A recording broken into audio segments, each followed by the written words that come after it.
সুপ্রিয় দর্শক, আজকের জিটিভি সংলাপে আপনাদের প্রত্যেককে স্বাগত জানাচ্ছি। আমি জামিল আহমেদ। আমরা আজকে তিনজন ব্যক্তিত্বকে আমন্ত্রণ জানিয়েছি আমাদের সাথে আলোচনা যোগ দেওয়ার জন্য। প্রথমে আছেন বাংলাদেশ আওয়ামী লীগের কেন্দ্রীয় উপকমিটির সহ সম্পাদক মনিরুজ্জামান মনির। মনির ভাই, আপনাকে স্বাগত জানাই। তারপরেই আছেন জাতীয় পার্টি একাংশের vice chairman doctor Mohammad Nurul Azhar. Azhar ভাই, ওয়েলকাম। এবং সবশেষে এবিএম মোশাররফ হোসেন, বিএনপির কেন্দ্রীয় নেতা।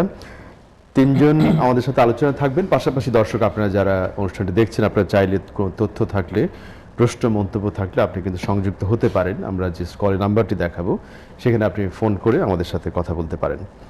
মোশাররফ, আপনাকে দিয়ে শুরু করি। বিশেষ করে আপনি জানেন যে বর্তমানে গণমাধ্যমে কিংবা সারা দেশে সবচেয়ে বেশি যে বিষয়টি আলোচিত সেটি হচ্ছে জঙ্গিবাদ এবং সন্ত্রাসীর বিরুদ্ধে আমাদের সবার যে মতামত, সেটি দলমত নির্বিশেষে সবাই সেটি বলতে চাইছে। কিন্তু তার মধ্যে বিভিন্ন ধরনের ড্রাইভ চলছে। কিন্তু একটি নিউজ যেটা আমরা দেখাচ্ছি যে ভারতের প্রধানমন্ত্রী এক ধরনের একটা আশ্বাস ব্যক্ত করেছেন যে উনি জঙ্গিবাদের লড়াইতে বাংলাদেশের পাশে থাকতে চান। এটি একটি প্রসঙ্গ। আরেকটি জিনিস, রাজনৈতিকভাবে আপনার দলের সিনিয়র ভাইস চেয়ারম্যান, তার 7 বছরের জেল নিয়ে যে নিউজটা প্রচার হয়েছে বা যেটি ঘটনাটি, আমরা সেটি নিয়েও আমরা কথা বলতে চাই। আপনি যে কোনো একটি দিয়ে আলোচনাটা যদি শুরু করেন তারপরে।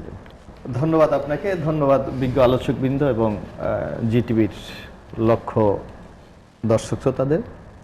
যে বর্তমানে বাংলাদেশে এই যে জঙ্গি হামলা, এটা খুবই আলোচিত বিষয় এবং এটা আমাদের টোটাল জাতীয় অস্তিত্বকে কিন্তু মারাত্মকভাবে নাড়া দিয়েছে। বিশেষ করে গুলশানে, হলি অটিজানে যে 20 জন মারা গেল, এর মধ্যে প্রায় 17 জন বিদেশি রয়েছেন, যারা বাংলাদেশের বহু উন্নয়ন প্রকল্পের সাথে তারা যুক্ত ছিলেন, যার জন্য আমাদের যারা ডেভেলপমেন্ট পার্টনার অথবা যারা আমাদের উন্নয়ন সহযোগী, তাদের মধ্যেও কিন্তু একটি বিরূপ প্রতিক্রিয়া সৃষ্টি করেছে।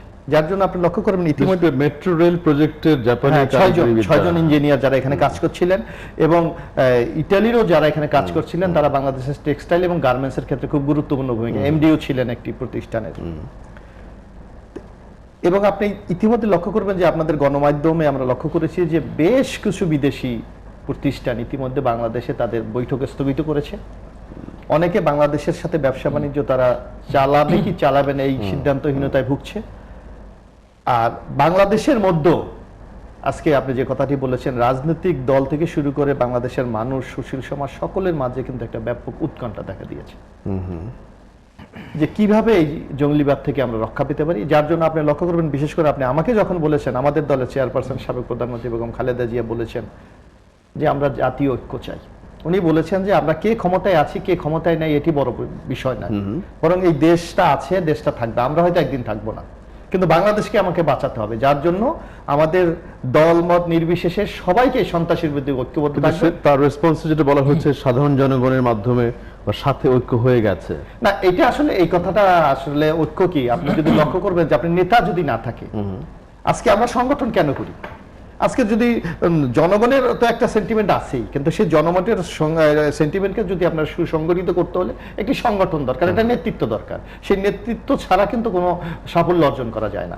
যার জন্য আজকে বাংলাদেশের এখনো যদি আপনি লক্ষ্য করেন যে বাংলাদেশে যে রাজনৈতিক দলগুলি ক্রিয়াশীল আছে, বাংলাদেশের অধিকাংশ মানুষের আস্থা এবং বিশ্বাসটা কিন্তু তাদের প্রতি। আজকে বিএনপি কিন্তু রাষ্ট্রীয় ক্ষমতায় নেই, কারণ বিএনপি সরকারি দলও নাই, বিরোধী দলও নেই। তারপরও আপনি দেখবেন এই টকশোতে আলোচনা হচ্ছে, বিএনপিকে টার্গেট করে আলোচনা হচ্ছে। আজকে আমাদের যারা শাসক দল ক্ষমতায় আছেন তারা বিএনপিকে লক্ষ্য করে কিন্তু প্রতিনিয়ত কথা বলছে। এর অর্থ যে বিএনপির একটি শক্ত অবস্থান কিন্তু জনগণের মাঝে রয়েছে, আর যার নেতৃত্ব দিচ্ছে দেশনেত্রী বেগম খালেদা জিয়া। সুতরাং ঐক্য করতে হলে আপনার জনগণকে তো প্রয়োজনই আছে, বরং যারা নেতৃত্ব স্থানীয় তাদের মধ্যেও কিন্তু একটি ঐক্য দরকার। অফিশিয়ালি যদি এই ক্ষেত্রে বড় দলগুলোর মধ্যে ঐক্য না হয়, যে এই অবস্থায় চলে, সেক্ষেত্রে আপনার দলের পক্ষ থেকে জঙ্গিবাদ বিরোধী ড্রাইভে আপনাদের অবস্থান? হ্যাঁ, আমরা তো অবশ্যই আমাদের দলের পক্ষ থেকে আমরা আমাদের দলীয় কাঠামোর আওতায় আমরা আলোচনা করছি। পাশাপাশি আপনি লক্ষ্য করবেন, আপনি যে কথাটি আরেকটু বলেছেন যে ইতিমধ্যে ভারতের প্রধানমন্ত্রী নরেন্দ্র মোদী সাহেব বলেছেন এই সন্ত্রাসের ব্যাপারে ভারত আমাদের সাথে থাকবেন, এই কথাটি আমাদের প্রধানমন্ত্রীকে বলেছেন। এখানে কিন্তু একটা বৈশ্বিক রাজনীতি রয়েছে। আপনি লক্ষ্য করবেন, যখনই বাংলাদেশে এই হামলা হচ্ছে তখন বাংলাদেশের বিশ্বের মোড়ল যাকে আমরা হিসাবে জানি যে মার্কিন যুক্তরাষ্ট্র, তারা কিন্তু বারবার তারা কিন্তু সাহায্যের জন্য বারবার ছুটে আসছে এবং তারা কিন্তু বারবার একটা জিনিস বাংলাদেশকে বলাতে চাচ্ছে যে এখানে আইএস অথবা জঙ্গলি সংগঠনের অস্তিত্ব আছে। এবং যে কথাটি আমাদের মাননীয় প্রধানমন্ত্রী কিছুদিন আগে তার এক বক্তৃতাও বলেছিলেন যে আমার উপর বহু প্রেশার আছে যে আমাকে স্বীকার করতে যে বাংলাদেশে আইএস এর অস্তিত্ব আছে। সুতরাং আপনি এই জঙ্গলি তৎপরতা এটাকে শুধু একটা বাংলাদেশের জাতীয় ব্যাপার এটাকে চিন্তা করতে হবে, আন্তর্জাতিক একটা রূপ কিন্তু এখন পরিগ্রহ করেছে। এবং আমি আরেকটু যদি একটু যোগ করি, আপনি এই যে গুলশানের ডিজাইনে যে হামলাটি হয়েছে, আপনি লক্ষ্য করবেন এখানে হামলা হচ্ছে কিন্তু আপনার ইন্টারনেট অথবা সাইট ইন্টেলিজেন্স সেখানে কিন্তু লাইভ দেখাচ্ছে এখানে কি হচ্ছে। সুতরাং এই বাংলাদেশের মধ্যে এবং ইন্টারন্যাশনাল যে একটা সংযোগ আছে এটা কিন্তু ইতিমধ্যে কিন্তু প্রমাণিত, এই জিনিসটা নিশ্চয়ই দেখা গেছে সেই সময়। ধন্যবাদ ডক্টর নুরুল আজহার। এই যে আমরা দেখতে পাচ্ছি যে যখন দলগুলোর মধ্যে সংলাপ ঐক্যের কথা বলা হচ্ছে জাতীয় ক্রাইসিসের ক্ষেত্রে, ঘুরে ফিরে বিএনপি এবং যে আওয়ামী লীগের মধ্যে সংলাপ, আরও কিন্তু দল আছে বাংলাদেশে, সেই দলগুলো কিন্তু এটা একটা জাতীয় সংকটের মুহূর্তে আমরা আসলে কি আশা করছি? এটা কি শুধু আইন শৃঙ্খলা বাহিনী কিংবা সরকারি দলেরই দায়িত্ব, না অন্য দলগুলো এগিয়ে আসার প্রয়োজন আছে? কি হতে পারে? আমি মনে করি যে, ধন্যবাদ আপনাকে, আমি মনে করি যে সরকার না এবং উভয় দলের, মনে করেন আজকে যে বিএনপি যে 20 দল গঠিত হয়েছে বা 14 দল যেটা আওয়ামী লীগের, সেই 2 দলের বাহিরেও কিন্তু অনেকগুলি দল আছে। কৃষক লীগ আছে, তারপরে কাদের সিদ্দিকী সাহেবের আছে, গণফোরাম আছে, বাসদ, তারপরে আসে জাসদের একাংশ, এইরকম মিলিয়ে কিছু আছে। তো এরকম জাতীয় ঐক্য না হলে হবে কি, আপনার এই ধরনের সুষ্ঠু সমাধান যদি আপনি চান, সেই ক্ষেত্রে জাতীয় ঐক্য আপনাকে আসতেই হবে। এখন এক অংশ যদি বলে যে জাতীয় ঐক্য হয়ে গেছে, আরেক অংশ যদি বলে তারা না আসলে আমরা আমাদের মতো করব, এতে কিন্তু জঙ্গিবাদ আপনি নির্মূল করতে পারবেন। তারা ওই সাময়িক নিয়ন্ত্রণে রাখা যাবে, নির্মূল করার জন্য নির্মূল করা যাবে না। এবং এদের যে শিকড়টা, আমার ধারণা, ব্যক্তি ধারণা, অত গভীরে পৌঁছায় না কিন্তু, কারণ আমাদের দেশের মানুষের মাধ্যমে কিন্তু এই জঙ্গিবাদ সৃষ্টি হয়েছে। আন্তর্জাতিক একটা সাপোর্ট থাকতে পারে, কিন্তু আন্তর্জাতিক ভাবে এখানে যেটা আপনার মানে পয়সা দিয়ে, তারপর টেকনোলজি দিয়ে যে ধরনের সাপোর্ট দেওয়ার কথা, সেই রকম দিয়ে মানে উঠতে পারে না। দেখেন আমাদের দেশেরই জিএনবি এবং হুজি এবং আনসারুল্লাহ বাংলা টিমের একটা অংশ ভারতের একটা জায়গায় যে আশ্রয় নিচ্ছে, ইতিমধ্যে ধরা পড়ছে 2-1 জন। তাইলে বোঝা গেল, এবং তারা যে ট্রেনিংগুলি দেয় সেটাও সেই আপনার ওই বর্ডার ভিত্তিকই এই ইয়েটা হয়। সবচেয়ে বড় সমস্যা আমাদের সামনে যেটা হবে আগামী 3-4 মাস পরে, যেটা বুঝতে পারবেন, যেমন শীতের কাপড় চোপড় যেগুলি তৈরি হয় আমাদের গার্মেন্টস ফ্যাক্টরিতে, সেটা $3 বিলিয়ন মধ্যে এটা একটা মার খাওয়ার সম্ভাবনা আছে। মানে এটা হাতছাড়া হয়ে যাবে। তার কারণ হলো এগুলি সেপ্টেম্বর আগেই ওইখানে যে পৌঁছাইতে হবে। এই অর্ডারগুলি তারা কিছু পাইছে, কিছু ক্যান্সেল হয়েছে, বাকিগুলি তাদের বলছে যে আমরা তোমার দেশে যাব না, আমার হয় সিঙ্গাপুরে আসো, থার্ড কান্ট্রি, অথবা মালয়েশিয়াতে আসো, সেখানে তোমাদের সাথে মিটিং হবে। মিটিং করার জন্য বাংলাদেশ থেকে সেসব দেশে থার্ড কান্ট্রিতে যেতে হবে। জি জি, এখন ভিসার একটা ঝামেলা আছে, সেই ক্ষেত্রে ব্যবসায়ী বলছে ভিসা হইলেও আবার দেখেন তাদের একটা এক্সপেন্ডিচার এক্সট্রা বেড়ে যাবে যারা ব্যবসায়ী এখানে, তখন দেখা যাবে যে তার যে খরচ, সেই খরচের সাথে এক্সট্রা একটা যোগ হলো। তো অর্থনীতির উপর এটা একটা ইমপ্যাক্ট বড় ধরনের অবশ্যই আসবে। কেন আসবে দেখেন, গত 3-4 দিনে 80 জন প্রায় জাপানে চলে গেছে। অবশ্যই এগুলি আমি কাউন্ট করতেছি বাচ্চা ফ্যামিলি সহ আর কি, 80 জনের মতো চলে গেছে। জাপানের একটা জাপানিজ স্কুল আছে বাড়িধারায়, আপনার আমেরিকান অপোজিট সাইডে স্কুলটা, এবং ওদের কিনা জায়গা, এটা জাপান এমবাসির মাধ্যমে এরা ক্রয় করে নিয়েছে। সেখানে যে কিন্ডারগার্টেন অলরেডি বন্ধ করে দিচ্ছে আপাতত, এই ঈদের পর থেকে আর কোনো ওপেন হয়নি। আপনি তো জাপানের সাথে বিভিন্ন কর্মকাণ্ডে জড়িত আছেন। আমি জেট্রোর লিগ্যাল অ্যাডভাইজার হিসেবে কাজ করি, সেই হিসাবে এখন জাপানি যেসব ব্যবসায়ীরা আসবে তারা আপাতত আসতেছে না। হয়তো পরিস্থিতি ভালো হলে, আস্থার জায়গাটা ফিরিয়ে আনার জন্য আপনার কি মনে হয় কি করা দরকার? আস্থার জায়গা হলো, আপনি যে একজন লোক আসবে তার যদি লাইফ সিকিউরিটি না থাকে, ইনশিওর না করতে পারেন আপনি, একটা লোক তো আসবে না। বিশেষ করে ইনভেস্টার আসবে না, তার আমি ইনভেস্ট করব, সেখানে আমার লাইফের সিকিউরিটি নাই, আমার ইনভেস্টমেন্টের সিকিউরিটি নাই, আমি এই ইনভেস্টমেন্ট করার পরে আমি টাকাটা আবার রিফান্ড করে আমার দেশে নিয়ে যাব, সেইখানে যদি সুশাসন না থাকে, আইনের সঠিক শাসন না থাকে, মামলা মোকদ্দমা হয়, সেই ক্ষেত্রে আমি টাকাটা ফেরত নেব না। এইসব যদি ইনশিওর না করতে পারে, সেই ক্ষেত্রে একটা বিরাট সমস্যা হবে এই ইনভেস্টমেন্টের ক্ষেত্রে। এতে দেখা যাবে শুধু যে ফরেন ইনভেস্টমেন্ট না, দেশীয় যারা ব্যবসা করবে তারা কিন্তু পা গুটিয়ে ফেলবে। এই কারণে আমার একটা প্রশ্ন জানবার আছে, আমরা কিন্তু গণমাধ্যমে যেটা দেখলাম যে জাইকা কিংবা জাপান গভর্নমেন্ট যেটা বলছে, সাম্প্রতিক ঘটনায় কিন্তু তারা বাংলাদেশে অ্যাসিস্ট্যান্স বন্ধ করা কিংবা কার্যক্রম বন্ধ করতে চাইছে না। কিন্তু আপনি যে চিত্রটা বলছেন সেটা কিন্তু ভয়াবহ, যে যদি এতজন জাপানি চলে যায়, এটা কিন্তু একটা না না alarming গভর্নমেন্ট খবর। তো যেটা আচ্ছা। গভর্নমেন্ট টু জি টু যেটা গভর্নমেন্ট টু গভর্নমেন্ট যেটা জি, হইছে আমাদের $600 কোটি যেটা দিবে বা এমআরটি যেটা সাহায্য দিবে 6 নম্বর এমআরটি লাইন 6 এর যে টাকাটা 22,500 কোটি টাকার মতো আচ্ছা। সেটা অলরেডি ডিসবার্স হয়েছে টাকা আপনার 1 আর 5 এর অলরেডি কাজ চলতেছিল সে এইখানে বাংলাদেশে সেখানে একটা সমস্যা হয়েছে সরকার তো এখন যদি এটা গুটিয়ে নেয় তাহলে হবে কি সন্ত্রাসীরা তো মনে করবে যে আমরা এখানে একটা ছোটখাটো হামলা করছি তারা গুটিয়ে যে ফেলে plan নিয়ে তারা এইটা করেছিল, সেটা এই তারা- মাস্টার প্ল্যান আচ্ছা। থেকে আর জাপান নিশ্চয়ই, করবে না আমরা কিন্তু সেটাকে- না না শুনেন এক সেকেন্ড আমার শেষ হয়ে গেছে কিন্তু ধীরগতি হয়ে যাবে যে ডেভেলপমেন্ট ওয়ার্ক তারা দ্রুত গতি চাইছিল আগাইতে যেমন মনে করেন এখন যে এক্সপার্ট আসবে জাপানিজ এক্সপার্ট ছাড়া আপনি এই কাজগুলি করাতে কাজগুলি, পারবেন না হ্যাঁ, সেটাই। তারা কিন্তু এখন চিন্তা করতে আসবে কি আসবে না সেটাই। উনি একজন অবশ্য ইনজুর্ড হওয়ার পরে উনি বলছেন না আমি কন্ট্রিবিউশন করতে চাই বাংলাদেশে আমি আসতে চাই উনি আসলে অন্য যে আসবে এমন কোনো কথা না সেটাই। সেই ক্ষেত্রে আমরা সরকারের আরো- এইটা নিশ্চয়ই। নজরদারি ভালোভাবে করতে হবে যে এই ধরনের ঘটনা যেন দ্বিতীয়বার না হয় বিশেষ নিশ্চয়ই করে আমরা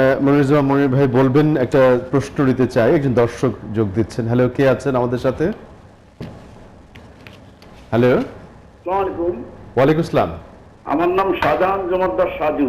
জি আমি ঢাকা ইউনিভার্সিটি এলাকা থেকে বলছি। আমি মোশাররফ ভাইয়ের কাছে একটা জি প্রশ্ন হলো যে বর্তমানে তারা আওয়ামী লীগের সাথে বা 14 দলের সাথে আলোচনা করার জন্য তারা খুব উঠে করে লেগেছে। তো আলোচনা করলে কি হবে? আলোচনা করলে বর্তমান জঙ্গি হামলা মোকাবেলা করা যাবে। তাইলে আমার প্রশ্ন যে তাদের সাথে আলোচনা যদি না করা হয় তাইলে কি এই জঙ্গির মদত কি তাইলে বিএনপি দিচ্ছে? আচ্ছা আপনার প্রশ্ন এটা উনি বলবেন আমি আবার ওনার কাছে ফিরে আসবো আলোচনায় একটু মনে হয় মতামতটা নেই যে আপনি এতক্ষণ শুনলেন সংলাপ হয়ে গেছে হয় নাই নিয়ে যে বিতর্কটি আছে সেই ক্ষেত্রে নিয়ে আমরা কথা বলছিলাম তারপরে অন্য কিছু প্রসঙ্গ আসছে আপনি শুরু করতে পারেন তারপর প্রশ্ন ধন্যবাদ পরে আপনাকে। আমি প্রথমত জঙ্গির যে বিষয়টা প্রথমে এই বিষয়ে গত 1 জুলাই যারা নিহত হয়েছেন 20 জন 17 জন বিদেশি সহ বাংলাদেশের 3 জন সহ যারা সেদিন মর্মান্তিক ঘটনার মধ্যে দিয়ে যারা সেদিন ইন্তেকাল করেছেন তাদের বিদায়াত্মার মাগফিরাত কামনা করছি। প্রশ্নটা হলো আজকে যে জঙ্গি এটা গোটা তাবৎ নিয়ে এটা বৈশ্বিক সমস্যা। এখন আমাদের দেশে এই সমস্যাটা কেন প্রকট আকার ধারণ করছে এবং মোশাররফ ভাই তার কথার মধ্যে কোনো এক জায়গায় নিয়ে আসছে সরকার বিএনপিকে টার্গেট করে কথা বলছে। এখন প্রশ্নটা হলো কেন বিএনপিকে টার্গেট করে কথা বলা হচ্ছে, বিএনপির রাজনৈতিকভাবে সেই জায়গাটা কেন বিএনপি উপস্থাপিত হলো সেটাও ভেবে দেখার সময় এসেছে। দেখুন আমি ছোট করে একটা কথা বলি, যখন মাদারীপুরে একজন শিক্ষককে হত্যা করার জন্য একজন জঙ্গি গিয়েছিল সেখানে ধরার মধ্য দিয়ে সাধারণ জনতা সেদিনের জঙ্গিকে ধরেছিল এবং সেখানে সাইফুল্লাহ তাকে গ্রেপ্তার করা হয়েছিল। এখন সেই সাইফুল্লাহকে যখন 1 জুলাই ওই যে জনগণ যেটা ধরলো হাতে হ্যাঁ, নাতে সেখানে সাইফুল্লাহ যখন গ্রেপ্তার হয় তখন বেগম খালেদা জিয়া তার পক্ষে স্টেটমেন্ট করেন, তার মুক্তির দাবি করেন। আবার যখন আমরা হলিয়াটি জেনে 1 জুলাই যে ঘটনা ঘটে তখন যখন বেগম খালেদা জিয়া বক্তৃতার মধ্যে দিয়ে বলেন রক্তাক্ত বিপ্লব এবং যখন যৌথ বাহিনী আইন শৃঙ্খলা রক্ষাকারী বাহিনী যখন সেখানে মার্চ করে তখন তাদেরকে গ্রেপ্তার করার জন্য তাদেরকে দমন করার জন্য যে অভিযানটা পরিচালিত হয় তখন সেই সমস্ত সন্ত্রাসী জঙ্গি যারা ছিল তাদেরও ডিমান্ড ছিল এই সাইফুল্লাহকে যেন ছেড়ে দেওয়া হয়। তার মানে আপনি কোনো না কোনো কারণে বিএনপির সাথে যদি এই সম্পর্ক না থাকতো সংশ্লিষ্টতা না থাকতো তাহলে বেগম জিয়া কেন একজন জঙ্গির পক্ষে স্টেটমেন্ট করবেন, আবার এই জঙ্গিরাই তাকে কেন মুক্তির জন্য তাদের সাথে যে মানে আদান প্রদান যখন আইন শৃঙ্খলা রক্ষাকারী বাহিনীর সাথে যখন কথাবার্তা হয়েছিল তখন সাইফুল্লাহকে তারাও মুক্তির দাবি করেছে। অর্থাৎ বাংলাদেশের আমি আপনার এই যে জঙ্গিত্ব এটা তো আমি আগেই বলেছি এটা গোটা তাবৎ দুনিয়ারই একটা সমস্যা। আজকে জার্মানি মিউনিকে কিছুক্ষণ আগে একটা ঘটনা ঘটেছে, নিজ শহরে ঘটনা ঘটেছে, আমেরিকাতে কয়েকদিন পরে যে আমেরিকার নিয়ে কথাবার্তা আমরা সকলেই বলি এবং বলার চেষ্টা করলো মোশাররফ ভাই যে এখানে আইএস আছে সেটা প্রমাণ করতে চায় মাননীয় প্রধানমন্ত্রী যথার্থই বলেছেন। দেখুন বাংলাদেশে জঙ্গিত্ব রাজনীতি কখন শুরু হয়েছে সেটা আপনাকে ওখানেও আপনার সমূলে আঘাত করতে হবে এবং ওই জায়গাটা আপনার বিবেচনা করতে হবে। 1975 সালে বঙ্গবন্ধু হত্যার মধ্যে দিয়ে বাংলাদেশের এই ধর্মান্ত মৌলবাদী যে গোষ্ঠীগুলো ছিল তাদেরকে বাংলাদেশের রাজনীতি করার সুযোগ দেওয়ার মধ্য দিয়ে এই যে গণতান্ত্রিক প্র্যাকটিসের মধ্য দিয়ে যেদিন থেকে এদেরকে আপনি অনুপ্রবেশ ঘটিয়েছেন সেদিন থেকে এদেশে এই সমস্ত মিলিটেন্সির জন্ম হয়েছে, আবির্ভাব হয়েছে। তখন জেনারেল জিয়া এদেশে কাদেরকে রাজনীতি করার সুযোগ দিয়েছিল? নেজাম ইসলামী, মুসলিম লীগ, জামাত ইসলামী, এই সমস্ত রাজনৈতিক দল যারা সন্ত্রাসী কায়দায় ইসলামকে প্রতিষ্ঠা করতে চায় এবং নবী করিম সাল্লাল্লাহু আলাইহি ওয়াসাল্লাম যেখানে ইসলামকে কায়েম করছে এটা শান্তির মধ্য দিয়ে, সেখানে কাউকে জোর করে আপনাকে ইসলাম কায়েম করার কোনো সুযোগ কি ছিল? সে কারণে বললাম যে আজকের জঙ্গির যে রূপগুলা এবং জঙ্গির যে কানেকশনগুলা আমরা আজকের কি দেখতে পারি। 2008-এর 29 ডিসেম্বর নির্বাচনে আওয়ামী লীগ ক্ষমতা আসার মধ্য দিয়ে আমরা যুদ্ধাপরাধীদের বিচার, আইনের শাসনের কথা বললেন আজহার ভাই, তো যুদ্ধাপরাধীদের বিচার যখন বাস্তবায়নের জন্য জননেত্রী শেখ হাসিনা সরকার কাজ করে যাচ্ছে, সেখানে সেই সরকারের পক্ষে সরকারের সেই সিদ্ধান্তের প্রতি বিন্দুমাত্র শ্রদ্ধাবোধের জায়গায় দাঁড়িয়ে যখন আপনি কথা যদি না বলতে পারেন, তখন আপনি দাবি করতে পারেন না আপনি আইনের শাসন কায়েম করতে চান, আপনি যুদ্ধাপরাধীদের বিচার করতে চান, আপনি জঙ্গিবাদ মুক্ত বাংলাদেশ কায়েম করতে চান। এখন এর বাইরেও বেগম খালেদা জিয়া যখন এদেশের জনমতের দিকে না তাকিয়ে জনমতের সিদ্ধান্তকে বৃদ্ধাঙ্গুলি প্রদর্শন করে, যখন 2015 সালের জানুয়ারি মাস থেকে দেখলাম টানা 93 দিন একটি জঙ্গিত্ব আন্দোলন, সেখান থেকেই আমার কাছে মনে হয় প্রকটভাবে এই জঙ্গি রাজনীতিটা শুরু হয়েছে। এবং তার সাথে সাথে আন্তর্জাতিক যে বিষয়গুলো আছে সেটা তো থাকবেই। বাংলাদেশে আমি আরো একদিন আপনাদের এই চ্যানেল সহ অনেকগুলো রাজপথে আন্দোলন এবং ওই জঙ্গির আক্রমণের মধ্যে ভিন্নতা আছে, একরকম না। একরকমের না কেন? আপনার যখন আপনার সাধারণ মানুষকে নিয়ে সংঘবদ্ধ করে ঐক্যবদ্ধ করে আপনি একটা রাজনৈতিক আন্দোলনের কর্মসূচি দেবেন, সেটা পলিটিক্যাল ডেমনস্ট্রেশন বলে, রাজনৈতিক আন্দোলন বলেন, আর একটি জঙ্গি আন্দোলন, দুইটা দুই রকমের। কি রকমের জঙ্গি আন্দোলন? একটা সাধারণ মানুষ চলে যাচ্ছে তার বাড়িতে, একটা ছাত্র স্কুলে যাচ্ছে, তাকে অ্যাটাক করলেন, একজন সন্তান সম্ভব মাকে আপনি পেট্রোল মারলেন। এই যে জঙ্গিত্ব, এটাকে যখন আপনি সাদরে গ্রহণ করবেন, তখন আপনি জঙ্গিবাদ মুক্ত বাংলাদেশ প্রতিষ্ঠার জন্য যে জাতীয় ঐক্যের ডাক দেবেন, সেটা আপনি আশা করতে পারেন না। এবং আপনার কাছে মানুষ, বাংলাদেশের মানুষ সেই প্রত্যাশাটাও করে না, সেই জায়গাটায় বেগম খালেদা জিয়া নেই। এটা হলো এই কারণে আমার চিন্তার জগতে যদি আসে বা বাংলাদেশের মানুষের কাছে, মাননীয় প্রধানমন্ত্রী জননেত্রী শেখ হাসিনা যথার্থই বলেছেন, বাংলাদেশের রাজনীতির যে জাতীয় ঐক্য হবে সেটা মানুষে মানুষে হবে। আজকে আমি গোটা বাংলাদেশের ঢাকার শহরে বিভিন্ন পয়েন্ট আপনি দেখবেন যে আইন শৃঙ্খলা রক্ষাকারী বাহিনী প্রত্যেকটা জায়গায় সেন্সিটিভ জায়গাগুলোতে যখন ঢোকার জন্য যায়, প্রবেশ করে, প্রবেশ দ্বারাগুলো এখন ডিটেকটিভ এবং ডিটেক্ট করা হচ্ছে, আপনাকে বডি সার্চ করা হচ্ছে, আমাকে বডি সার্চ করা হচ্ছে, প্রত্যেক জায়গায় আমরা সবাই দাঁড়িয়ে সরকারের এই কর্মকাণ্ডকে সাহায্য সহযোগিতা সমস্ত মানুষ করছে। সেখানে যারা বিএনপি কে বিলং করে তারা তো প্রত্যাখ্যান করে নাই। মাননীয় প্রধানমন্ত্রী তো সেখানে সার্চের অংশ। তো মাননীয় প্রধানমন্ত্রী সেই যে কথাটা বলেছেন সেটা যথার্থই বলেছেন যে জাতীয় ঐক্য ঘটে গেছে। বাংলাদেশে কখনোই মৌলবাদী কোনো দল বা মৌলবাদী কোনো চিন্তা চেতনার কোনো রাজনৈতিক আদর্শ দেশে প্রতিষ্ঠিত হবে। এটা হাজার হাজার বছর ধরে একটি অসাম্প্রদায়িক। আমি আপনাকে এখানে যে ধর্মীয় রাজনীতি, যে আমি যেটাকে গুরুত্বপূর্ণ মনে করি, বাংলাদেশের মানুষের কাছে অসাম্প্রদায়িক চিন্তা চেতনার মধ্য দিয়ে, মূল্যবোধের মধ্য দিয়ে বাংলাদেশ সুপ্রতিষ্ঠিত। সে স্বাভাবিক কারণে এখানে কোনো তথাকথিত মানে খুবই 0% হবে কিনা সন্দেহ আছে, 1% হবে না। আজকের বাংলাদেশের জঙ্গি কতগুলো? 261 জনের মতো ইতিমধ্যে নাম আসছে।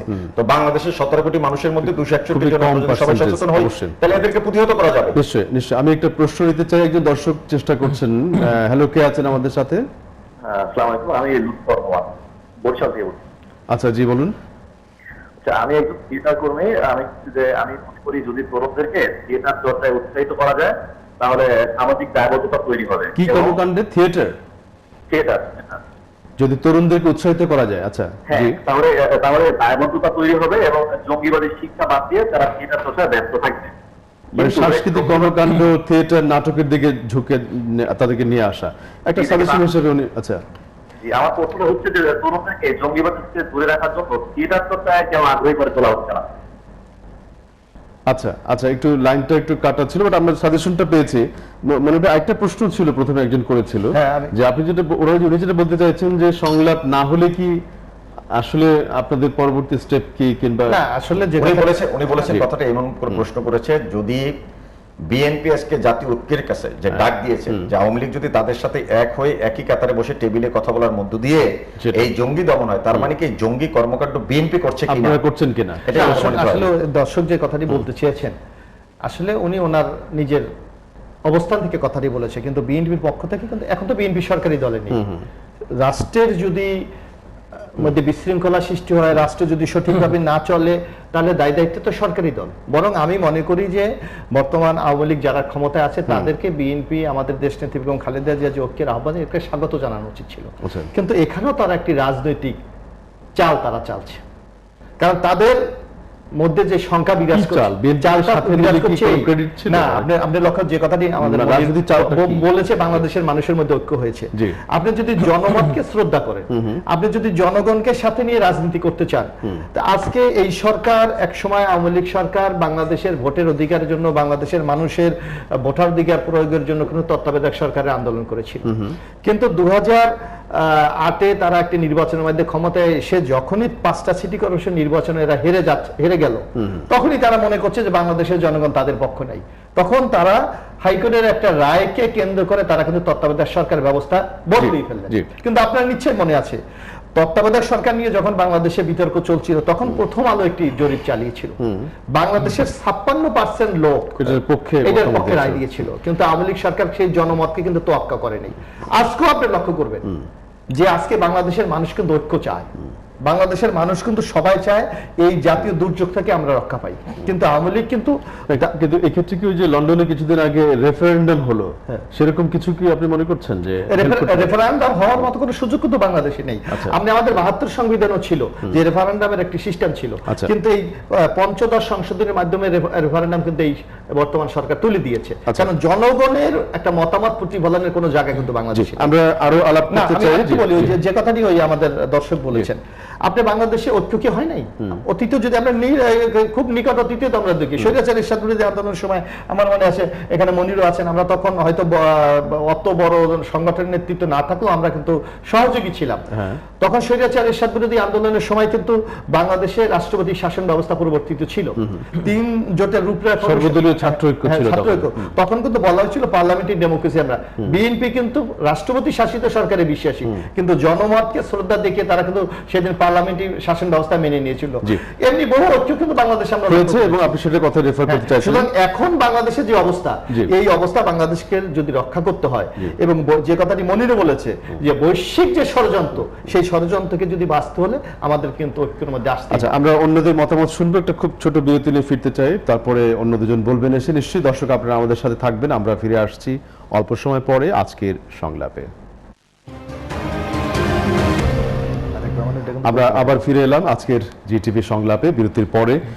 মূলত এখনকার সবচেয়ে প্রেসিং ইস্যু জঙ্গিবাদ এবং সন্ত্রাস মোকাবেলায় আমাদের করণীয়, বিশেষ করে অনেকেই বলছেন, সেটি নিয়ে বলতে চাই। একজন দর্শক প্রথমে প্রশ্ন রাখতে চাইছেন, প্রশ্নটা নিয়ে আসি। হ্যালো, কে আছেন আমাদের সাথে? আসসালামু আলাইকুম। ওয়ালাইকুম আসসালাম। জি, আমি লক্ষ্মীপুর থেকে বলছি, নোমান সিদ্দিকী। জি জি বলুন। আমার একটা প্রশ্ন হচ্ছে, কিছুক্ষণ আগে মনির ভাই যেটা মানে একটু ব্যাপারে বিএনপিকে দোষারোপ করছেন একটা বিষয়, তা আমি আসলে ওই ডক্টর আজহারী সাহেবের কাছে জানতে চাচ্ছি যে যদি পরস্পরকে দোষারোপ না করে মানে জঙ্গিবাদ দমনের জন্য আমাদের আইন শৃঙ্খলা রক্ষাকারী বাহিনীর সাথে জনগণের সম্পৃক্ততা আরো কিভাবে বাড়ানো যায়, বা জনগণকে সচেতন করার জন্য কি কি পদক্ষেপ নেওয়া যেতে পারে বলে মনে করেন? জনগণকে সম্পৃক্ত করার জন্য তাহলে কি আজহার ভাই কি প্রথম জি, জি, বলবেন একটু, জি, তারপর বলবেন? জি, বলেন। জি, ধন্যবাদ আপনাকে। এই উনি যে কথাটা বলছে অত্যন্ত মূল্যবান, এবং মনির ভাই যেটা বলছেন যে জনগণকে নিয়ে রাজনৈতিকভাবে একে অপরকে না বলে এখন কি করা যায়? জনগণের কিছু তো দল বা সংগঠন প্রতিনিধিত্ব করে নেতৃত্ব লাগবে। বা তাদের নেতৃত্ব আছে, তাদের নিয়ে তো আপনাদের বসতে হবে। যদি আপনি না নিয়ে বসেন তাহলে হবে কি, যে নেতৃত্ব দেয় তার অংশটা আসবে না। তার এর মধ্যে কিন্তু আপনি মনে করেন যদি আপনি নিরপেক্ষ দিলে কি যারা পার্টি না করে তারা আসবে না, না, তারাও তো আছে, তাদেরও তো আপনি আনতে হবে। উনি তো সাধারণ জনগণের কথা যে বলছেন। সাধারণ জনগণ তো এদেরই একভাবে হয়তো যারা হয়তো মনে করেন যে রাজনীতি করে না, 35% যে ভোটটা আছে সেটা তো একজনের না একজন প্রতিনিধিত্ব করে, বা এনজিও থাকতে পারে, বা এমনি সাংস্কৃতিক সংগঠন থাকতে পারে, বিভিন্ন ধরনের সংগঠন, তারাও তো তাদেরও তো নিয়ে আপনি এই সম্পৃক্ততার মধ্যে নিয়ে আসতে হবে। তা নাহলে জাতীয় ঐক্য যদি না হয়, তাহলে দেখবেন যে একটা অংশ সবসময় দেখবে যে একটা কিছু করার চিন্তাই থাকবে তাদের ভিতরে, যে এই জিনিসটা যে রাখা হোক, আর এটার যোগানদাতা হোক বা দাতা হোক, সেই ক্ষেত্রে এই জিনিসটা সমাধান হবে না। আর আগের কোশ্চেনটা যেটা বলছে যে নাট্য, শুধু নাট্য না, আজকে দেখেন 5-7টা রুম নিয়ে একটা ইউনিভার্সিটি হয়ে যায়। আপনি দেখেন একটা মাঠ খুঁজে পাবেন না বাংলাদেশের কোথাও, যে বাচ্চারা কিভাবে খেলবে। একটা বাচ্চার জন্ম হওয়ার পরে তার মেধা বিকাশ কিভাবে ঘটবে, শুধু পড়াশোনা করলো, খাওয়া দাওয়া করলো, স্কুলে গেল। যেমন আপনি আমার যদি বাচ্চারে ধরেন, আমার বাচ্চার তো আমি জেলে রাখছি, কিভাবে জেলে রাখছি দেখেন, 9 বছরের মেয়েরে আমি স্কুলে নিয়ে যাই, নিয়ে আসার পরে তারা আবার তালাককে আমার চলে যেত অফিসে, আমার ওয়াইফ চাকরি করে, সে আইসা আবার তালাক হলে, তাহলে তো সে প্রিজন সেলের মধ্যেই আছে। আবার তখন যখন গাড়িতে উঠাই তারে ওই গাড়িতে আমার সাথেই রাখতো, আবার গাড়ি থেকে নামায় তারা আবার তালাক দেয়। তাইলে কি হলো, একদম প্রত্যক্ষভাবে আমার এই বাচ্চারে আমি মানুষ করতেছি একটা প্রিজন ভ্যান এবং প্রিজন সেল এবং প্রিজন বাসার মধ্যে বা ইয়ের মধ্যে। তাইলে এই যে বাচ্চার যে বিকাশ ঘটবে সেটা পারিবারিকভাবে হয়ে যাওয়ার সুযোগ আছে যখন সে অনলাইনে বসছে একা থাকছে। হ্যাঁ, অনলাইনে যখন বসতেছে তার একটা ট্যাব কিনে দিল 80,000 টাকা, তার বাবা অঢেল টাকা আছে, কিন্তু খোঁজ নিল না যে এই বাচ্চা ফাউন্ডেশনটা কোন থেকে। আপনি যদি বলছেন বাবা মারও যে পারিবারিক ওই দায়িত্বটাও সে পালন করতে পারতেছে না বাবা মা। এখন যদি আজকে ধরেন যদি এই যে বৈশ্বিক যে সমস্যাটা আছে এটা মানলাম, কিন্তু আপনি দেখেন জাপানে ঘটনা ঘটে নাই, সিঙ্গাপুরে ঘটে নাই, 8 জন শুধু তদারকি করছিল একটা ফান্ড ম্যানেজ করে একটা সন্ত্রাসী কর্মকাণ্ড সেখানে ধরা পড়ছে।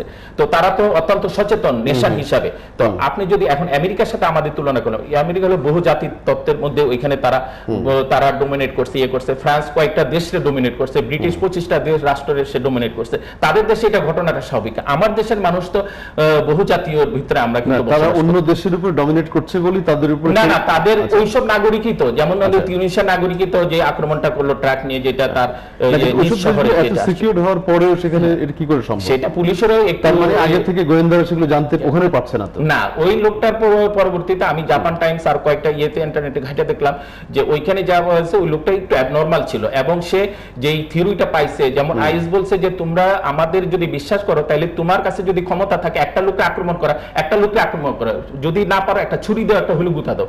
এই তথ্যের উপর ভিত্তি করে হয়তো লোকটা একটু ক্রেজি ছিল, এবং তার বাবা বলছে সে মাদকাসক্তি, এবং সে কিন্তু আসলে একটু সাইকো, তার প্রবলেম ছিল, মানসিক ইয়ে ছিল, সমস্যা ছিল, এই কারণে ওই ঘটনাটা ঘটছে। তবে ওই ঘটনাটা প্রতিহত করার আমার ব্যক্তি ধারণা যে এত বড় লরিতে পুলিশ সামনে থেকে আক্রমণ করছে, ঠিক আছে, পিছের থেকে চারটা বাস্ট করা যেত তাহলে কিন্তু 2 কিলোমিটার ব্যাপী কিন্তু এই পুলিশের সেখানে রোল ছিল, কিন্তু পুলিশ সেই জিনিসটা ততক্ষণ ব্রেন খাটায় যে কাজটা করা সেটা করতে পারে না অ্যাক্টিভলি। ধন্যবাদ।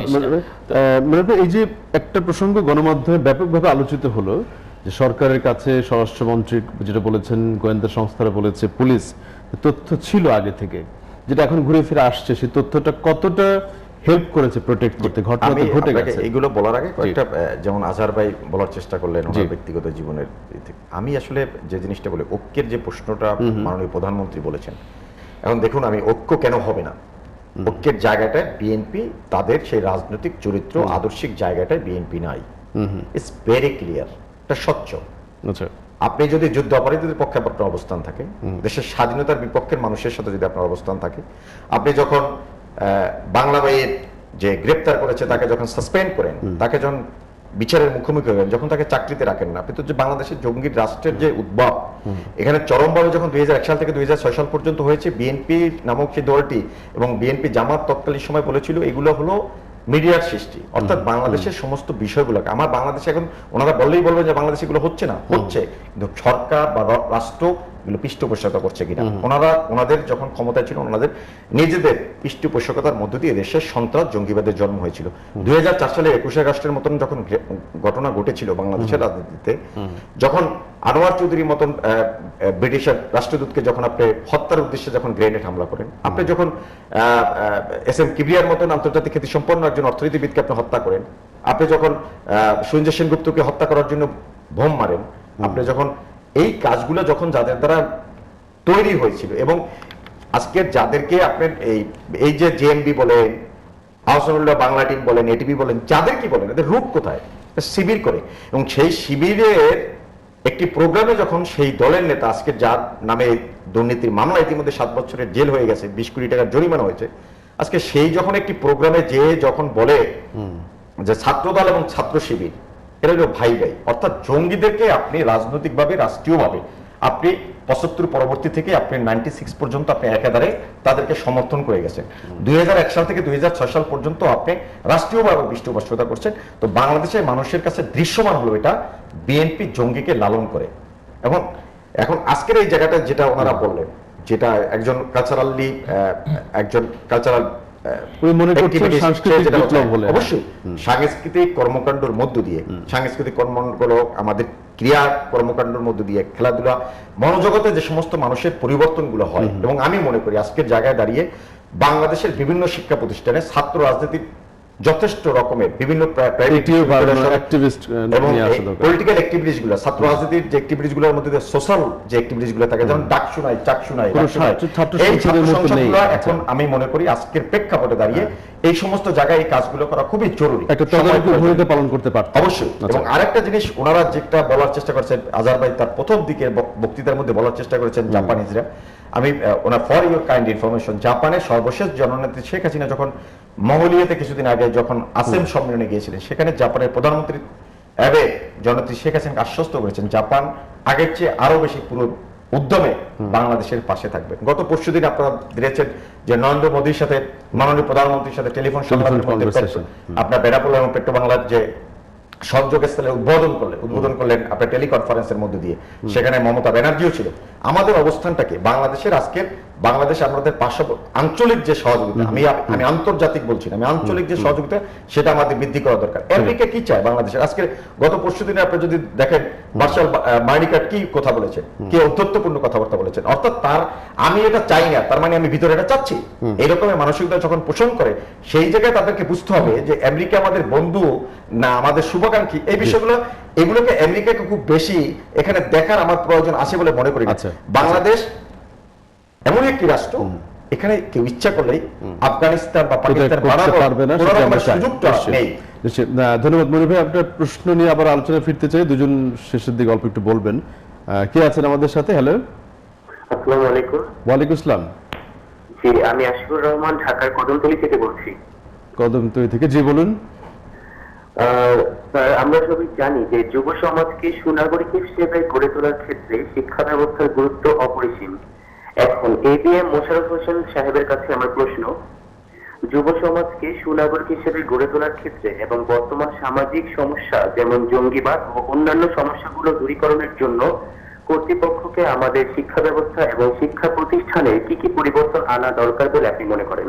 শিক্ষা প্রতিষ্ঠানের একটা বড় জায়গা যেখান থেকে এটা তৈরি হচ্ছে, বিশেষ করে সাম্প্রতিককালে আমরা দেখতে পেলাম ভালো কতগুলো বিশ্ববিদ্যালয়, ইংলিশ মিডিয়াম স্কুল, হয়তো সেটিকে রেফার করছেন অনেক। ধন্যবাদ। আমি আসলে এই প্রসঙ্গের আগে আমি একটু মনির যে কথাগুলি বলেছে আমি একটু আলাপ করে নেই। আসলে মনির বিএনপিকে বিশেষ করে লক্ষ্য করে কিছু কথা বলেছে, কিন্তু বাস্তবতা আমরা যদি ইতিহাসের নিরিখে একটু বিশ্লেষণ করি, বাংলাদেশের জঙ্গলিবাদের উত্থান কিন্তু আওয়ামী লীগের শাসনামলে। 1996 থেকে 2001 সাল পর্যন্ত যখন আওয়ামী লীগ ক্ষমতায় ছিল, তখন বাংলাদেশে কিন্তু এই জঙ্গলিবাদ এবং এই বোমাবাজির রাজনীতি শুরু হয়। আপনার যশোরের উদ্দেশ্যী সম্মেলনে বোমা হামলার কথা আপনার নিশ্চয় মনে আছে। আপনার পল্টনে সিবিবির সম্মেলনে ভুল করতেছেন মোশাররফ ভাই, যশোরের উদ্দেশ্যী হামলা ক্ষমতা ছিল, বিএনপি যখন ক্ষমতা ছিল তখনই আপনি রমনা বটমূলে, এগুলি আওয়ামী লীগের আমলে। এবং আজকে যে কথাটি বলা হচ্ছে যে এই যে যারা সন্ত্রাসী বাংলা ভাই বলেন অথবা এই যে শেখ আব্দুর রহমান বলেন, শেখ আব্দুর রহমান কার আত্মীয়? না, কিন্তু আমার কথা হচ্ছে একটা সরকারি দল জঙ্গিবাদকে প্যাট্রোনাইজ করে তার লাভটা কি না করে, এইটা এই কারণে আমি একটা কথা বলি যে তখন 96 থেকে 2001 সাল পর্যন্ত বাংলাদেশের যে রাজনৈতিক যে অবস্থা ছিল, সংক্ষেপে আমরা শেষের দিকে যে অবস্থা ছিল, সেই অবস্থায় বাংলাদেশের যদি একটি গোলযোগপূর্ণ অবস্থা না সৃষ্টি করলে আওয়ামী লীগ তার ক্ষমতাকে প্রলম্বিত করা যাবে না। আপনি লক্ষ্য করবেন যে শাহেখ আব্দুর রহমানের কথা, শাহেখ আব্দুর রহমান কার আত্মীয়? আজকে বাংলাদেশের সবাই জানে যে আওয়ামী লীগের একজন মন্ত্রী রনি দুলাভাই আবার কথা বলতে হবে ছিলেন। বরং আজকে যে মনির যে কথাটি বলেছে যে বিএনপির শাসনামলে শেখ আব্দুর রহমানকে গ্রেফতার করা হয়েছে, তাকে বিচারের ব্যবস্থা করা হয়েছে, তার শাস্তির ব্যবস্থা করা হয়েছে, বাংলা ভাইকে গ্রেফতার করা হয়েছে, বিচার করা হয়েছে, তাদেরকে ফাঁসি দেওয়া হয়েছে। বিএনপি এই জঙ্গলিবাদ এবং সন্ত্রাসের সাথে কিন্তু আপোষ করেনি। কিন্তু আমরা লক্ষ্য করেছি আজকে দীর্ঘদিন পর্যন্ত এই যে একটু সংক্ষেপে আমরা শেষ করতে চাই, জি, এই যে সন্ত্রাস, জঙ্গলিবাদ ইত্যাদির সাথে জড়িত আজকে বাংলাদেশের যে কথাটি আমাদের এই এক দর্শক কিছুক্ষণ আগে বলে শিক্ষা প্রতিষ্ঠান, আজকে আপনি দেখবেন এই সরকার ক্ষমতা আসার পর গণতান্ত্রিক সকল নিয়ম নীতিকে তোয়াক্কা না করে আজকে শিক্ষা প্রতিষ্ঠানগুলোকে একদলীয় শাসন ছাত্রলীগের মাধ্যমে দখল করে রাখা হয়েছে। সেখানে আজকে কোনো গণতান্ত্রিক মূল্যবোধ নেই, আজকে বিরোধী দলের কথা বলার কোনো সুযোগ নেই, আজকে ছাত্র সংসদের কোনো নির্বাচন নেই, আজকে একদলীয় একটি শাসন ব্যবস্থার মাধ্যমে বাংলাদেশের টোটাল শিক্ষা ব্যবস্থা আগামী প্রজন্মকে অবরুদ্ধ করে আমরা রাখা উচিত। অন্য দুজনের আজকে মতামত যখন নিতে চাই একটু, জি, আজকে শেষ করতে হবে। নিচে মনিরও আমার সাথে স্বীকার করবেন এবং ডক্টর আজহার, জি। আজহার ভাইও স্বীকার করবেন যে আজকে জঙ্গলিবাদের উত্থান আমরা বলছি যে আমাদের আগামী প্রজন্ম সঠিকভাবে বিকাশ লাভ করছে না। কেন? সেটাই। আজকে খেলাধুলার ব্যবস্থা নাই, আজকে কো-কারিকুলাম দিকে নজর দিতে হবে, আজকে জি, আমাদের যে আগামী প্রজন্মকে সঠিকভাবে মানুষ করতে হবে সেই পরিবেশ আমরা দিতে পারছি না। আচ্ছা, ধন্যবাদ। বরং এই দলবাদী আমরা এবং সন্ত্রাস আমাদের আগামী প্রজন্মকে কুরে কুরে খাচ্ছে। একদম ধ্বংস যদি করে আমরা দিচ্ছে। শুধু যদি আমাদের লক্ষ্য হয় যে আমরা ক্ষমতাকে আঁকড়িয়ে থাকবো, ক্ষমতায় থাকবো, তাহলে এই সমস্যা কিন্তু সমাধান করা যাবে। এই যে আজহার ভাই, আপনি প্রশ্ন না, আমি বলবেন। ওই যে উনার একটু উনি যেটা বলছে আসেমি শব্দের হাত ধরে বলছে এটা সব ঠিক আছে, কিন্তু এখন ব্যাপার হলো যে এটা তো রাষ্ট্র মানে প্রধান, উনার রাষ্ট্র দুই প্রধানই বলছে, এটা আমরা কনগ্রেচুলেট জানাই, কিন্তু প্রশ্ন হলো যে যারা আসবে তারা এখানে যদি সিকিউরিটি না পায় তাহলে কিন্তু তাদের ভিতরে একটা ভয়। আপনি কি যাবেন কোথাও যে একটা দেশে গেলে আপনি মারা পড়বেন, বা আপনি ইনভেস্ট করলে আপনি ইনভেস্টের কোনো সিকিউরিটি থাকবে না, ইনশিওর করবে না, আপনার রিটার্ন আসবে না, তাহলে তো আপনি ইনভেস্ট করবেন না। জাপানের কমিটমেন্ট আছে, আরেকটা কিন্তু জিনিস দেখেন, আপনি যেটা বলছেন বাংলাদেশে এগুলো গুরুত্বপূর্ণ। হ্যাঁ জি ভাই জান, যেটা মূল জিনিস যে বাংলাদেশের ব্যাংক বোর্ড ব্যাংক কিন্তু দুইটা দলের মাঝেই, একটা হলো বিএনপি আওয়ামী লীগ। তো এখন এই দুইজনেই যে ধরনের কথাবার্তা আলোচনা আমরা করলাম এর মধ্যে, তো ব্লেমের গেমের মধ্যে চলতেছে, ও একজন আরেকজনের দোষারোপ করতেছে, উনি উনারটা বলতেছে আমারটা এইটা ছিল না, এইটা আপনি ভুল বলতেছেন, তাহলে কি দাঁড়াইলো? তাহলে কি এইভাবেই চলবে? আর এই দুই দলের বাইরেও কিন্তু ছোট ছোট দল আছে, ওই না এই দুই দল তো বসার দরকার আমি মনে করি। যদি নাই বসে তাহলে ডাক দিতে পারে, যদি ওনারা না আসে বা ওনারা যদি মনে করে ওনাদের দরকার নাই, ঠিক আছে, তারপরে তো বাহিরে আরো দল আছে, আমি বলছি ওই যে বাংলাদেশ কৃষক দল, তারপরে আপনার অন্য যে দলগুলো আছে, গণফোরাম হতে শুরু করে অন্যান্য যেসব দল আছে, তো এইসব দল নিয়ে তো বসতে হবে। ঠিক আছে, বসে তো এটা ধন্যবাদ। আপনি মনে করছেন রাজনৈতিক এক ধরনের সবার আলোচনার মধ্যে ধন্যবাদ আপনাকে মনির ভাই। আমি আসলে মোশাররফ ভাই একটা কথা বলেই মানে অল্পের মধ্যে ছেড়ে দেবো, সেটা হলো শায়েখ আব্দুর রহমান যাকে বলার চেষ্টা করছেন যে তার সাথে জনাব মির্জা আজমের সাথে তার বহু আগে হয়ে গেছে, এবং শায়েখ আব্দুর রহমান যখন এই ঘটনা ঘটেছে এটা বিএনপি রাজনৈতিক চাল হিসেবে, যখন মির্জা আজম খুবই কমিটেড একজন পলিটিশিয়ান, 91-এ সবচেয়ে ইয়াংগেস্ট বয়সে এমপি হয়েছে এবং স্বচ্ছ রাজনীতিবিদ এবং সজ্জন ব্যক্তিত্ব, মির্জা আজমের পারিবারিক সেই রকমের ঐতিহ্যের মধ্যে দিয়ে যখন ওনারা বুঝেছেন একটি ধর্মীয় মৌলবাদী গোষ্ঠীর সাথে তার দুলাভাই যখন শায়েখ আব্দুর রহমান সাহেব, তার সাথে কোনো রকমের কোনো আত্মীয়তার বন্ধন তারপর থেকে নেই, পারিবারিক সমস্ত রকম বিচ্ছেদ ঘটিয়েছে। অতএব শায়েখ আব্দুর রহমানের কে আত্মীয় এগুলো কথাবার্তা বলে কোনো রকমের কোনো পার পাওয়ার কোনো সুযোগ নেই। আমি বলছি যেটা সেটা আপনাকে বুঝতে হবে, ওই কনফিডেন্সের জায়গাটা আপনাকে বুঝতে হবে যে আমি কি আসলে বলতে চাচ্ছি। আমি বলতেছি আপনি ন্যাশনাল কনসিয়াসের যে জায়গাটা বিএনপি দাবি করে সেই জায়গাটা বিএনপি যেতে পারে না। আপনি যখন জঙ্গির সাথে ঐক্য করবেন, বাংলাদেশ আওয়ামী লীগের যুগ্ম সাধারণ সম্পাদক যারা মাহবুবুল আলম হানিফ সাহেব যেদিন গুলশানের ঘটনা ঘটেছে, যখন বেগম খালেদা জিয়া উনি ঐক্যের কথা বলেছেন, সেদিন উনি প্রকাশ্য দিবালোকে সাংবাদিক সম্মেলনের মধ্য দিয়ে মাহবুবুল আলম হানিফ সাহেব কি বলেছিল? বলেছিল জামাত সহ যে সমস্ত জঙ্গি সংগঠন আছে আপনাদের সাথে সেগুলো ছেড়ে এমাজউদ্দিন কিন্তু বলছেন যে বিএনপি একাই বসতে চায়। এখন এমাজউদ্দিন সহ সমস্ত এদেশের সমস্ত মানুষরা বলার পরও বেগম খালেদা জিয়া এবং তার সন্তান জনাব তারেক রহমান কখনোই জামাতকে তার সঙ্গ থেকে সে ছেড়ে আসতে পারবে না। এমাজউদ্দিন সাহেব সহ না, বাংলাদেশের সমস্ত প্রগতিশীল মানুষ, বুদ্ধিজীবী যতই বেগম খালেদা জিয়াকে বোঝানোর চেষ্টা করুক না কেন, বেগম খালেদা জিয়া এই জায়গাটায় উনি ওই রকমের হাইলি এডুকেটেড লেডি না, এবং বাংলাদেশের মানুষের যে সমস্যাগুলো সমাধানের জায়গাটাকে যেতে হওয়ার জন্য যে নৈতিক জায়গাটা, সেই নৈতিক জায়গাটা বেগম খালেদা জিয়া ধরো যে এখন পর্যন্ত কিন্তু মানুষের প্যানিক ভীতি কাটেনি। আমার কাছে মনে হয় আমার কথাটা হলো যে আপনারা সবাই যে জিনিসটা বলার চেষ্টা করতেছেন, দেশটা আমাদের, দেশটা আমাদের সকলের, এই দেশটাকে আমাদেরকে ভালোবাসতে হবে। এটাকে আজকের এই টার্গেট কিলিং কেন? আপনি যে উনি যে কথাগুলো বলছেন বারবার, তাবেলা হত্যাকাণ্ড দিয়ে তো এখন শুরু হলো। কেন তাবেলা হত্যাকাণ্ড করা হয়েছিল? অর্থাৎ বিশ্ব মিডিয়াকে বাংলাদেশের দিকে টার্গেট করা, এটাকে এই কারণে আমরা বলছি বারবার।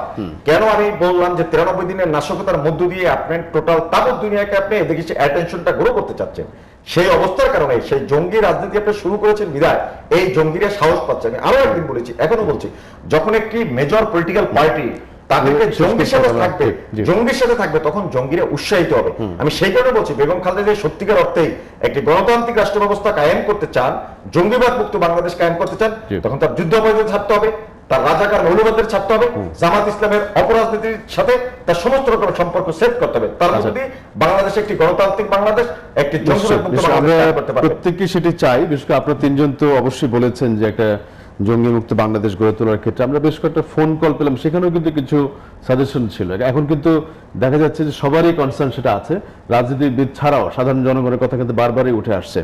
আমরা আপনাদের তিনজনকে ধন্যবাদ জানাবো আজকের আলোচনায় যোগ দেওয়ার জন্য, মোশাররফ ভাই, ডক্টর আজহার এবং মনিরুজ্জামান মনির। দর্শক, আপনারা যারা এতক্ষণ আমাদের সাথে ছিলেন, আপনারাও বেশ কতগুলো তথ্য, পরামর্শ, মন্তব্য অনেকেই যোগ করেছেন। আমরা আগামী দিনে একটা সন্ত্রাস এবং জঙ্গিমুক্ত বাংলাদেশ গঠনের প্রত্যাশায় আজকে এখানেই শেষ করতে চাই। আপনাদের প্রত্যেককে ধন্যবাদ।